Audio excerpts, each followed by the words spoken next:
This week on Now Here with Chris and Kell. Smile. We're going backwards to go forward.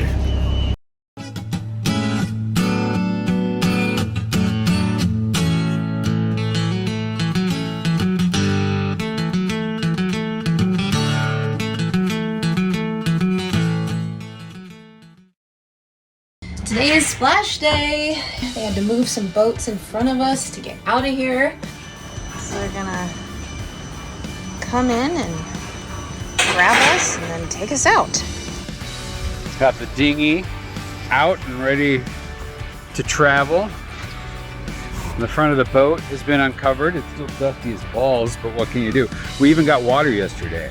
We decided they bring a water truck into the boatyard, and otherwise you have to bring it by the garrafon. So for 13 pesos per 5 gallons, we got our tank filled up, which is pretty damn good. We'll need to change the water filter before we drink any of it though. Kelly is down there organizing our blindfold, and we'll probably end up just passing that on to the next folks here in the yard. Yeah, we basically had a pop-up garage sale that morning.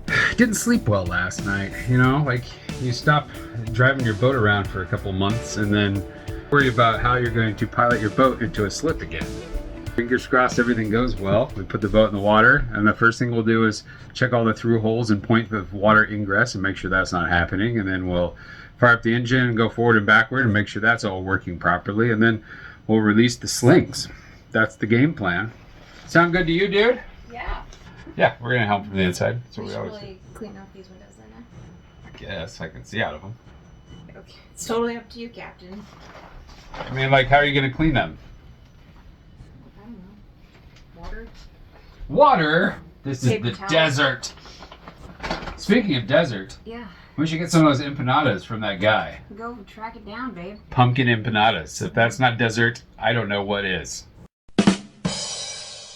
Until the empanada guy arrives, Chris keeps busy with a few small projects. All right, we have a new water filter in. Which means we need to... Trying to run the vinegar out of the lines. Yeah, when we hauled out, we pickled our lines with vinegar. All very standard, I promise. Down below, the yard crew is prepping us to slide onto the skateboard, and dousing them in nasty vinegar water would certainly not be ideal for anyone. The skateboard arrived, which meant it was now time for us to climb down from Drifter while they remove the stands and load them up.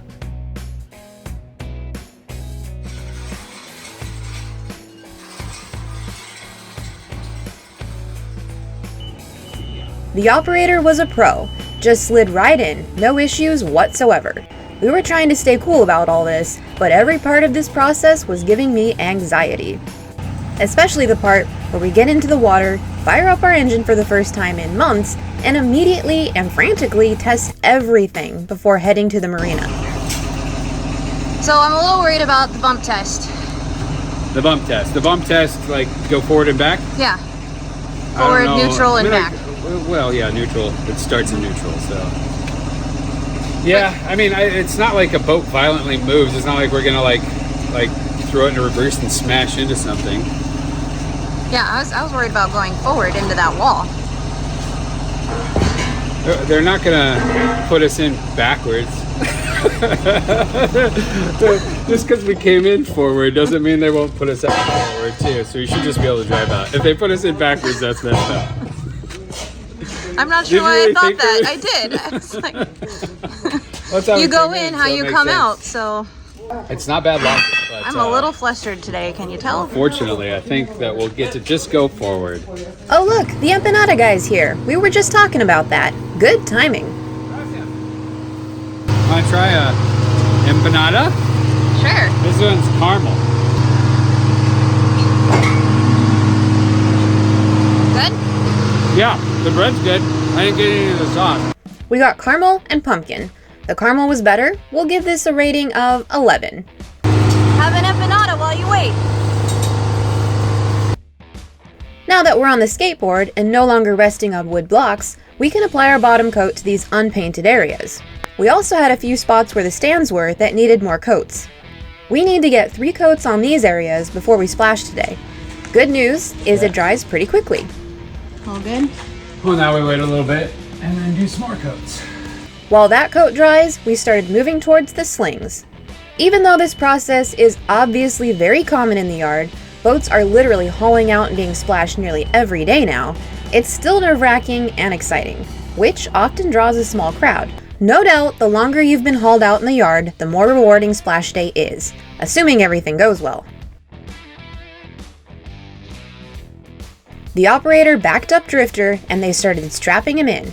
At this point, we reminded the crew that we needed to use the crane to fix the separation in our forestay from the fight with the forklift a few weeks ago. Our communication was not 100% on this. Turns out the crane was not even available today. This would be the only opportunity we have to fix our forestay. So now what do we do? Creative problem solving. Chris realized that the bow of one of these massive steel boats in the yard happened to be the exact same height as the separation in our forestay. So we had the skateboard operator strategically repark us. And our hero, Poncho, quickly climbed up to the bow. Yeah, this would definitely not fly in the US. OSHA would have a meltdown.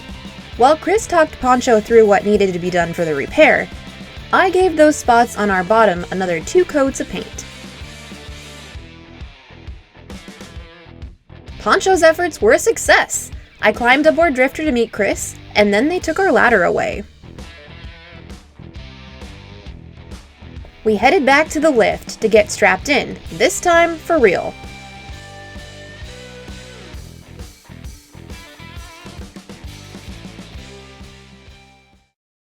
We were really careful this time to make sure that the straps were in the right location and tied together to avoid any potential slipping.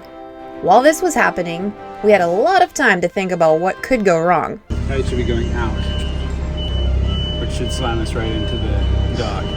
Captain Ron mislanding. Slow down! Are you crazy? Hurry, just hang on to something! Brace yourself!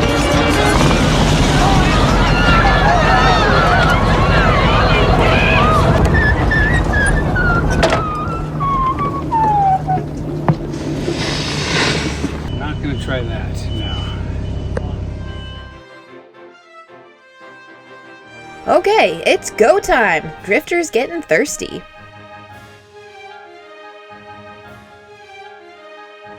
The crew tightened the slings and the skateboard scurried away. We're not on the skateboard anymore! Nope, we're hanging. Ladies and gentlemen, feel free to sit back, relax, and enjoy the ride.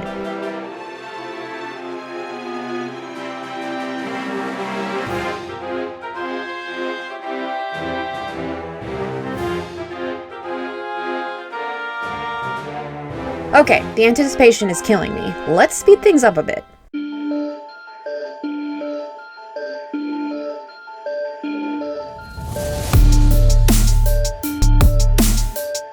At this point, we're hovering completely over the water, and down we go.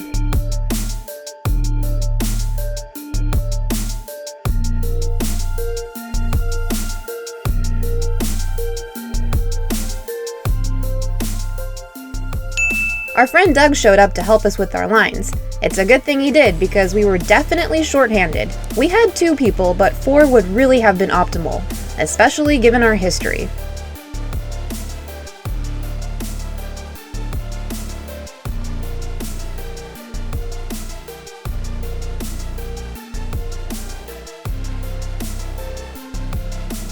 Officially in the water now, Chris and I both go down below and check on all our through holes for any leaks. Our main concern is the seal for our prop shaft, as this is the only thing we really tampered with. Come in and listen. I hear nothing. Which is good. We quickly ran through all our potential leak spots. There's some water down here. Maybe there's some water down here. Okay. When you say there's some water down here, what does that mean? It's wet on the bottom, but not a lot. Chris then proceeded to taste the water. It's not salt water. It's not? Okay, that's good. That is good, no ingress water, but could mean we have some kind of leak on board from one of our freshwater tanks. But that's a problem for a different day. Will you lift this up? Yeah. Now the real moment of truth. Checking the seal on our prop shaft. I just want to look at this shaft seal. My own handiwork, so. Okay. The back one doesn't appear to be leaking. It used to have a small leak, so that's good. By back one, Chris means the rudder shaft that used to have a small leak. It's now drip-free. This is dripping. Tighten. It's a real slow drip, so I'm not worried about it. Is it gonna get worse if it moves though? We'll find out when we turn it on. Okay. It actually got better, which would be the next moment of truth. Firing up the engine. Engine works! Happy to report the slow drip did not get worse. All he had to do was tighten things up a bit, and we became leak-free. Chris then went outside to inspect the rudder, and I stayed at the helm while he called out directions. Hopefully, the two would correspond. This was also a success. Time to move on to the final moment of truth, the bump test. Going backwards, into neutral, and then forward towards the marina. All systems go. The crew dropped the slings, and we were free-floating in the water. Which is exactly when things started to get a little hairy. As I was saying earlier, it would have been nice to have 4 line handlers, so the boat was more straight and balanced coming out. We got a little cockeyed here, and swung dangerously close to the stone wall. That's the thing with boats, these things seem to happen in slow motion, but you have to react quickly because things can go to shit really fast when you've passed the point of no return. Whew, that was a close one.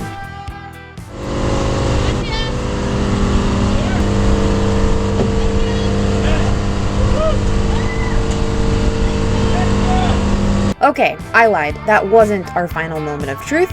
The next one was docking. In the same marina that got us last time, and we were told it was gonna be a pretty tight squeeze. We were both stressing pretty hard about this part. I know Chris didn't sleep much last night, and obviously neither did I. Like a glove. It was such a tight fit that we had to have the whole crew at the marina hand walk us in to tie us off. Fortunately, we had enough vendors to keep our neighbors happy.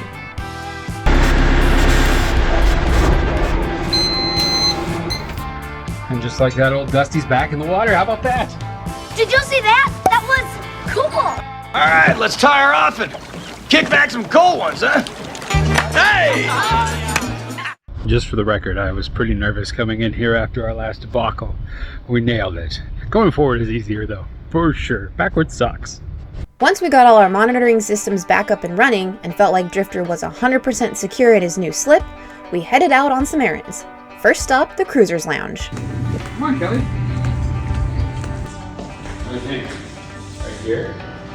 Yeah. Seems like a good spot. Now that we've officially left the boatyard, we thought we've earned the right to contribute to the wall of other cruisers who've done the same. We could do what these people did and write their names next to their sticker. Oh, brilliant. That's a K for Kell. Mm-hmm. So far, so good. Done. What do you think? Looks great. Okay, so the stressful part of this is over. Now time for the annoying part, moving out of the apartment and back onto the boat. And boy, have we accumulated a lot of stuff over the last few weeks.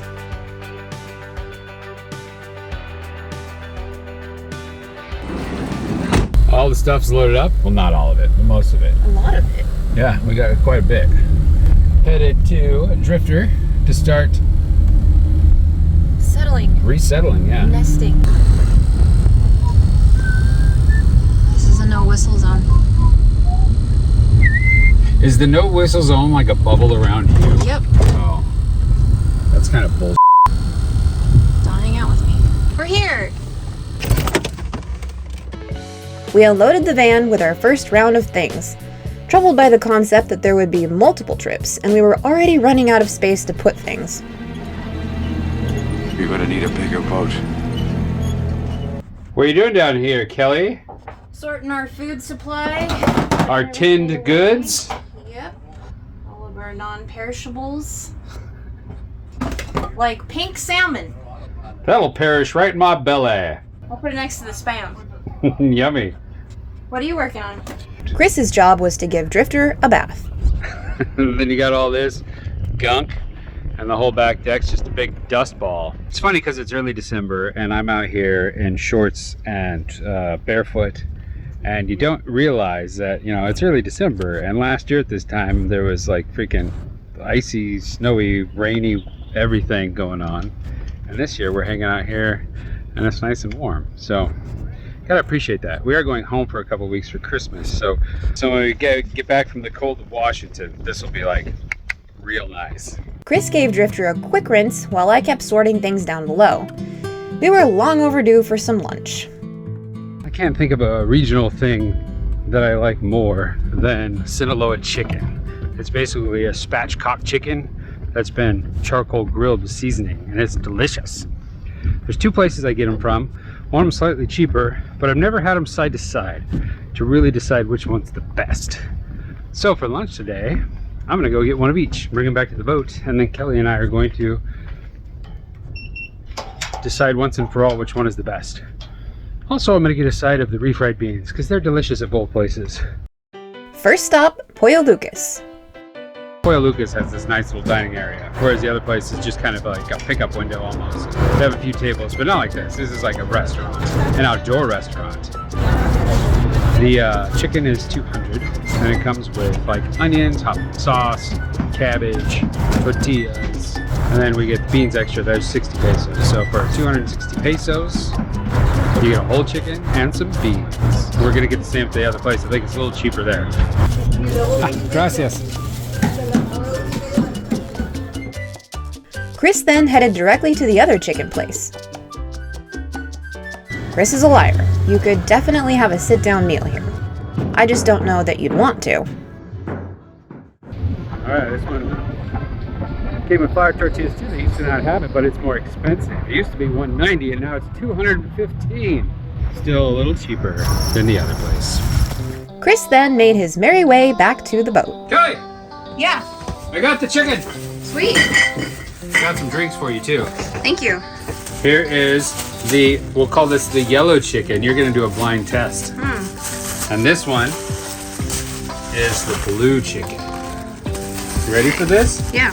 All right, so here is all the things that come with each chicken. You get red onions.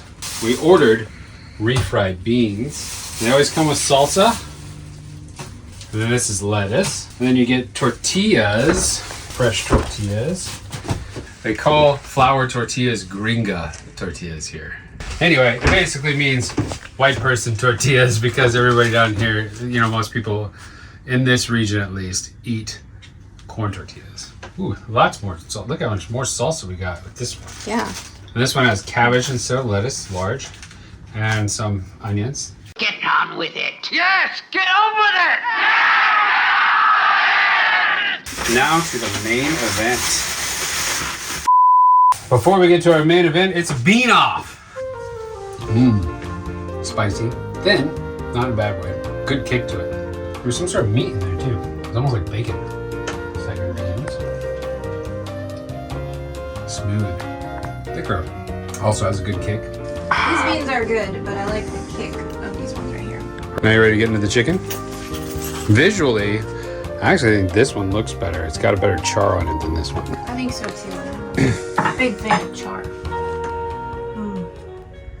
So hungry, this is unfair. It's just really good. Dang, that's tough.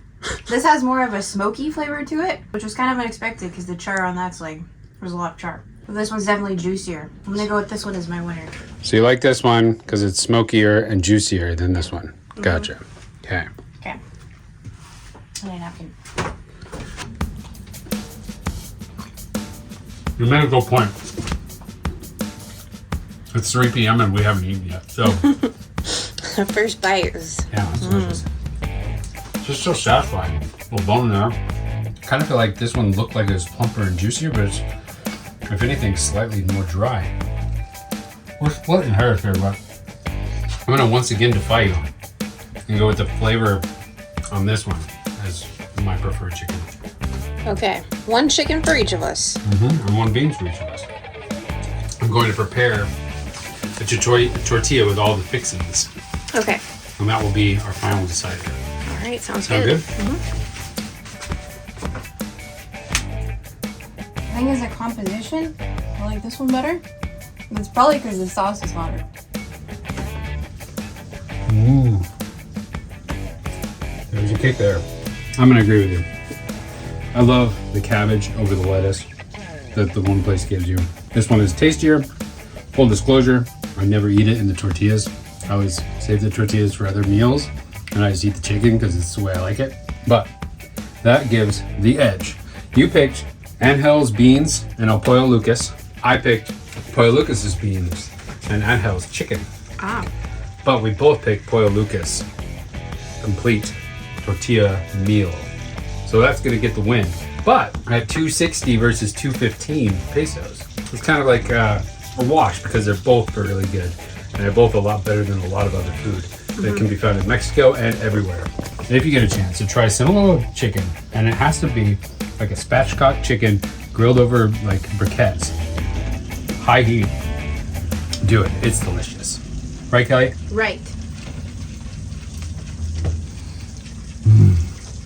We spent the next few days cleaning and scrubbing and packing up all our belongings from the apartment, and then repacking them onto Drifter. Anyway, here's what we've got going on next week. I'm slightly jealous.